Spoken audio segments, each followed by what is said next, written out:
ඔයාටත් ඉන්නේ අවුරුදු 3 සහ 4 යන වයසේ ඉන්න පුංචි පැටියෙක්ද?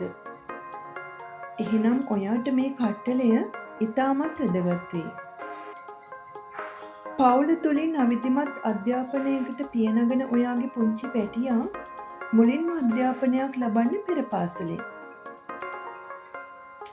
පෙර පාසල් විෂය නිර්දේශයටම සැකසූ මේ කට්ටලය හැඩරටා ඇඳීම, වර්ණ යොදා ගනිමින් රූප පාට කිරීම, ස්වාභාවික සහ කෘත්‍රිම දේවල් භාවිතා කරමින් නිර්මාණවල යෙදෙන ආකාරය පිළිබඳව මෙම කට්ටලයේ අන්තර්ගතයි.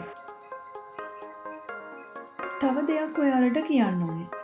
දරුවන්ගේ මානසික ව්‍යායාම, නිර්මාණශීලීත්වය, සිතීමේ හැකියාව වර්ධනය වන අයුරින් මේ ප්‍රශ්න පත්‍ර කට්ටලය සකස් කිරීම තමයි මේකේ තියෙන විශේෂත්වය. ඉතින් මේ පෙර පාසල් පෙරහුරු ක්‍රියාකාරකම් කට්ටලය ඔයාලගේ ගෙදරටම ගෙන්වා ගන්න පුළුවන් අපගේ හෙළ බුක්ෂොප් Facebook page එක හරහා. නැත්නම් අපගේ WhatsApp අංකයට කෙටි පණිවිඩයක් එවීමෙන්ද මේ කට්ටලය ගෙදරටම ගෙන්වා ගන්න පුළුවන්.